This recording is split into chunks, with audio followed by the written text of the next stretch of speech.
मतलब time management कैसे आपने किया और कैसे आपने तैयारी की? तो गेट की कोई अलग से भी बुक आती है क्या मार्केट में, अगर जो बच्चे तैयारी करना चाहते हैं तो वो उससे पढ़ें, या फिर अपने जो first year to last year है उसके अंदर का वो बेसिक चीजें निकालें? क्या कहना है कि आपको सबसे प्यारी बुक कौन सी लगती है, सबसे पसंदीदा बुक आपकी कौन सी है? नमस्कार दोस्तों, आप सभी का AKS स्टूडियो में बहुत बहुत स्वागत है। आज हमारे साथ AKS स्टूडियो पे एक ऐसे स्टूडेंट हैं जिन्होंने अपनी मेहनत से, अपनी लगन से गेट क्वालिफाई किया है और ऑल इंडिया रैंक पे 110 रैंक इन्होंने हासिल की है, जिनका नाम है नोलू जगदीश, जो कि हैं आंध्र प्रदेश से और बीटेक फाइनल ईयर माइनिंग के स्टूडेंट हैं। तो नोलू जगदीश, आपका बहुत बहुत स्वागत है हमारे AKS रेडियो पे। Thank you sir, thank you. तो नोलू जगदीश, गेट क्वालिफाई करके आपको कैसा लग रहा है?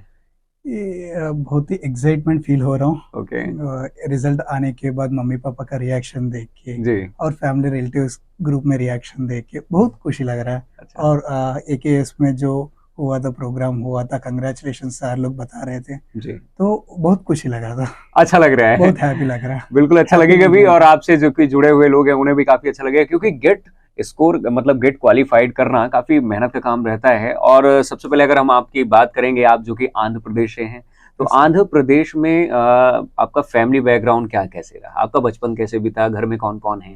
बचपन से सर फैमिली इकोनॉमिकली इतना स्ट्रांग नहीं है, बोल सकते हैं कि लोअर मिडिल क्लास फैमिली से है हम सब लोग।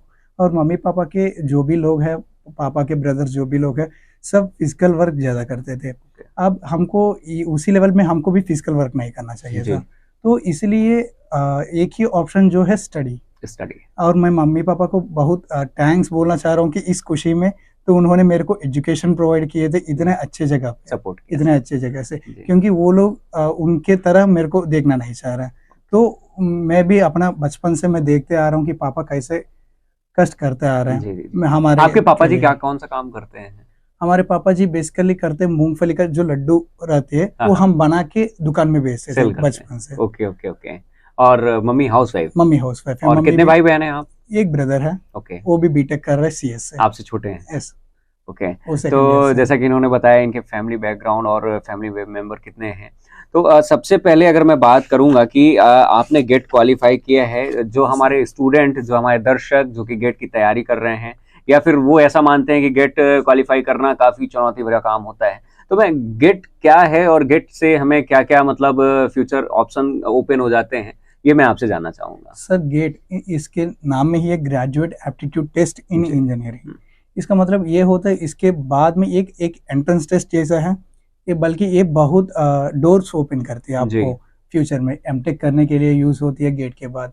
और PSUs में जा सकते हैं। पहले बहुत सारे PSUs अपना अपना एग्जाम लेती थी, अब इनको भी मेहनत हो रहा है कि सबका अपना अपना एग्जाम ले लो। तो अब ये क्या हो रहा है, एक गेट एक कॉमन एंट्रेंस एग्जाम जैसा काम कर रहा है। तो बहुत सारे PSUs, खासकर अपने माइनिंग की बात करें, NTPC, CAL, NMDC, सब कुछ, सब HCL, मॉयल, ये सब गेट के थ्रू, गेट स्कोर के बेसिस पे हमको PSUs में नौकरी मिलेगा। और विविध सारे IITs में हमको MTech करने के लिए भी मौका मिलेगा गेट के एग्जाम के बाद। तो गेट के कुल कितने पेपर होते हैं? अप्रोक्सीमेटली 29 पेपर्स रहते हैं। कुछ कुछ ब्रांचेस के लोग एक पेपर में बैठ सकते हैं, उनके पास कुछ ऑप्शंस रहते हैं जो गेट प्रोवाइड करती है, दूसरे पेपर में बैठ सकते हैं। अभी इस साल माइनिंग में भी दूसरे पेपर देने के लिए हमको मौका मिला था। ठीक है। और जो गेट का एग्जाम होता है, तो गेट के एग्जाम में जो मार्किंग होती है, क्या कितने नंबर का पेपर रहता है और मार्किंग कैसे होती है, नेगेटिव होती है या क्या, कितने नेगेटिव पॉइंट रहते हैं? सर गेट एग्जाम होती है 100 नंबर्स के लिए, 100 मार्क के लिए होता है। और उसमें हमको MSQ, multiple select questions, multiple choice questions, numerical answer type के क्वेश्चंस रहते हैं, 3 टाइप के क्वेश्चन। और मार्किंग स्कीम की अगर बात करें तो 1 मार्क की क्वेश्चंस रहते हैं और 2 मार्क की क्वेश्चंस रहते हैं। ठीक है। न्यूमेरिकल आंसर टाइप के लिए हमको नेगेटिव मार्क नहीं रहता है, ये हमको एक ऑप्शन है कि हम अटेम्प्ट कर सकते हैं बिना कोई डर से। और 1 मार्क वाले क्वेश्चन के लिए MCQ के लिए 1/3 मार्क नेगेटिव होता है, और 2 मार्क क्वेश्चन के लिए 2/3 मार्क नेगेटिव होता है, मतलब 0.67 मार्क नेगेटिव होता है। और MSQ के लिए भी नेगेटिव मार्किंग नहीं रहता है। और जैसे कि हमारे जितने भी स्टूडेंट हैं, जितने भी दर्शक हैं जो कि गेट की तैयारी करना चाहते हैं, तो वो किस प्रकार से तैयारी करें? चूंकि आपने तैयारी करके इसे क्वालिफाई भी किया है, तो कितने घंटे आप पढ़ाई करते थे? क्योंकि आप एक स्टूडेंट हैं, स्टूडेंट मतलब माइनिंग की भी पढ़ाई करना है और उसकी भी तैयारी करना है, मतलब टाइम मैनेजमेंट कैसे आपने किया और कैसे आपने तैयारी की? सर गेट मतलब ये हमारा कोर्स से ही बनता है, उसके लिए कुछ अलग से आपको पढ़ने की जरूरत नहीं पड़ती है। जो अपने इंजीनियरिंग की सिलेबस है उसी से क्वेश्चन बनता है। गेट मतलब पूरा इंजीनियरिंग को लेके एग्जाम बनता है GATE, from your first year to final year, पहले ईयर से लेके फाइनल ईयर तक आपको उसी कॉन्सेप्ट से लेके क्वेश्चन बनता है। तो मैं ये मानता हूँ कि चीजों को कभी रटना नहीं चाहिए, समझ के कॉन्सेप्ट को अंडरस्टैंड करिएगा, उसके बाद उसी हिसाब से रहता है। पिछले 15 साल से तो सिलेबस चेंज नहीं हुआ था, वही सिलेबस से तो क्वेश्चन आ रहा है। तो डर किस बात की है, क्वेश्चन घुमाता है बस हमारा। बिल्कुल, आपने बहुत अच्छी बात कही है कि चीजों को रटना नहीं चाहिए, समझना चाहिए। और जो पेपर आता है वो मतलब first year to last year के बीच में ही जो सिलेबस रहता है उसी के अंदर आता है। लेकिन उसके बावजूद भी ऐसे कई सारे स्टूडेंट हैं जिनका ये मानना है कि गेट क्वालिफाई करना मेरे बस की बात नहीं है, तो उनके लिए आप क्या कहना चाहेंगे? वो किस प्रकार से तैयारी करें, कितना टाइम में? ऐसे कुछ नहीं, से पहले ये होना चाहिए कि आपका बेसिक क्लियर होना चाहिए सब चीजों में, आपका सब्जेक्ट्स में पहले बेस।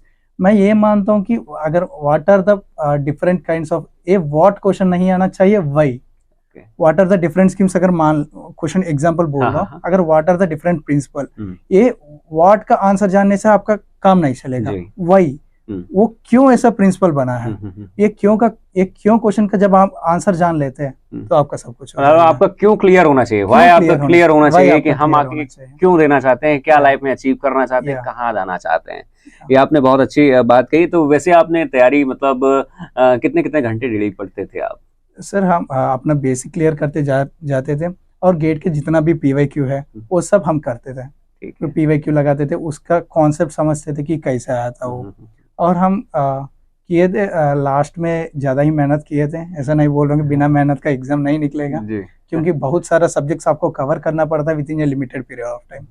तो गेट की कोई अलग से भी बुक आती है क्या मार्केट में, अगर जो बच्चे तैयारी करना चाहते हैं तो वो उससे पढ़ें, या फिर अपने जो first year to last year है उसके अंदर का वो बेसिक चीजें निकालें? क्या कहना चाहेंगे? अभी हमको एक एक सब्जेक्ट के लिए अगर माइनिंग की बात करें, कुछ रेफरेंस बुक्स रहते हैं, स्टैंडर्ड बुक्स, आप वो स्टैंडर्ड बुक्स को फॉलो करिएगा। और उसके बाद हमारे गूगल में इतना सारे क्वेश्चंस है। मैं एक माइनिंग का स्टूडेंट हूँ, मेरे को क्वेश्चंस की कमी है। मतलब हमारे माइनिंग में इतना कोचिंग सेंटर्स ये नहीं है कि हम प्रैक्टिस क्वेश्चन ज्यादा मिल जाए। हमको रेफरेंस बुक्स फॉलो करना पड़ता है। और मार्केट में भी बस पूरे इंडिया में 2-3 कोचिंग सेंटर ही है तो गेट की कोचिंग प्रोवाइड करती है माइनिंग में। तो उसके लिए हमको क्वेश्चन की बहुत कमी पड़ती है, तो वो क्वेश्चन ज्यादा से ज्यादा प्रैक्टिस कर ले। और क्वेश्चन में अगर गलती हो रहा है, इसका मतलब ये नहीं है फेल्यूर हमेशा होता रहा है। Failure is a continuous story, failure is continuous story. उसके साथ सीखते रहना चाहिए, आपको फेल्यूर से सीखते रहना चाहिए। और जैसे कि कई सारे student first attempt, second, third, मतलब कितने अटेम्प्ट्स अपन को मिलते हैं गेट में? सर नंबर ऑफ अटेम्प्ट्स की कोई लिमिट नहीं है। एज का कोई लिमिट? एज का भी कोई लिमिट नहीं है, आप कभी भी अटेम्प्ट कर सकते हैं, right from third year. BTech third year से आप अटेम्प्ट कर सकते हैं, गेट के एग्जामिनेशन में बैठ सकते हैं। ठीक है। और इसमें जैसे कि जो लोग फर्स्ट सेकंड थर्ड बार बार अगर अटेम्प्ट्स पे वो नहीं निकाल पा रहे हैं, तो उनको क्या करना चाहिए, किस पे वो फोकस करें कि उनका इजी टू पेपर की क्वालिफाई हो जाए? सर पहले आप उनको कॉन्सेप्ट समझना चाहिए, बेसिक एकदम क्लियर होना चाहिए। अगर आपका बेसिक सही नहीं है तो आप ऊपर जाने कितने घंटे मेहनत करने से भी फायदा नहीं है। आपका बेस एकदम कंक्रीट जैसे स्ट्रांग होना चाहिए। उसके बाद आप कितना मेहनत कर सकते हैं, तो इमारत बनेगी, है ना? हाँ, ओके, बहुत अच्छी बात है। फाउंडेशन आपका मजबूत होना चाहिए, आपके बेसिक कॉन्सेप्ट क्लियर होने चाहिए, आपके डाउट नहीं होने चाहिए, रटना नहीं चाहिए। मतलब बहुत सारी ऐसी छोटी छोटी बातें हैं, वो आपको माइंड आउट करनी पड़ेंगी, आपको आपने दिमाग में रखनी पड़ेंगी कि हाँ ये बेसिक चीजें, हमारा कॉन्सेप्ट क्लियर है। उसके बाद आप अच्छी तैयारी करें, अच्छा टाइम दें। अच्छा, मैं आपसे एक बात और जानना चाहूंगा कि आपकी पर्सनल लाइफ के बारे में। दोस्तों, आप बहुत अच्छा और बहुत इंटरेस्टिंग होने वाला है कि जैसे आप माइनिंग लास्ट ईयर मतलब फाइनल ईयर के स्टूडेंट हैं ही, तो आपका फेवरेट स्पोर्ट कौन सा है? कौन सा खेल आपको सबसे ज्यादा पसंद है? Cricket sir. Cricket, okay. Movie अभी आप देखते होंगे, तो मूवी में कौन सी मूवी आपकी फेवरेट है? सर हम रीजनल मूवीज ज्यादा देखते हैं। क्योंकि आपके यहाँ, आप आंध्र प्रदेश से हैं, तो आपके यहाँ तेलुगु भाषा ज्यादा चलती है, तो तेलुगु मूवी आपको ज्यादा पसंद है या हिंदी मूवी पसंद है? Sir Telugu movie regional lover, regional movie lover. ऐसा नहीं कि सब मूवी देखता हूँ, बॉलीवुड भी देखता हूँ, टॉलीवुड भी, हॉलीवुड भी देखता हूँ। तो आपका फेवरेट एक्टर कौन है फिर? फेवरेट एक्टर नेचुरल स्टार नानी फ्रॉम टॉलीवुड। टॉलीवुड। ऐसा और एक्ट्रेस की बात करें? ऐसा कोई नहीं sir, Anupama Parameswaran okay. From Kerala Malayalam film industry.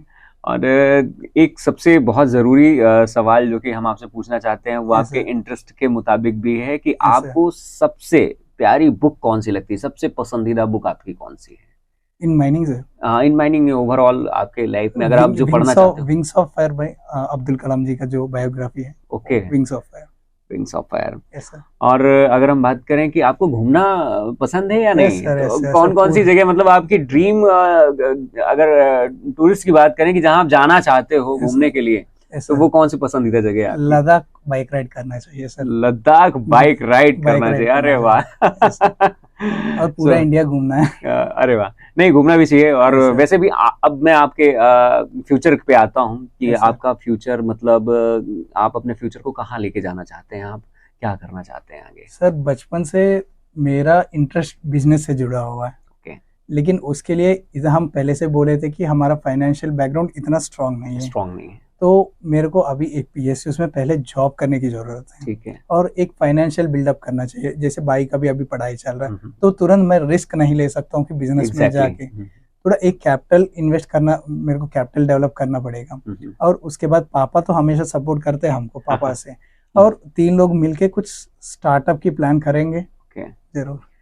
तो आपका बहुत बहुत शुक्रिया। और जैसा कि नुलू जगदीश जी ने अपने लाइफ की भी वो सारी चीजें बताई, और किस प्रकार से आगे आने वाले जो कि तैयारी कर रहे हैं स्टूडेंट, तो आपको कैसे तैयारी करनी चाहिए, कैसे लाइफ में आपको आगे बढ़ना है, किन बातों का ध्यान रखना है, सारी बातें हैं हमारे साथ इस वीडियो में नुलू जगदीश जी ने शेयर की है।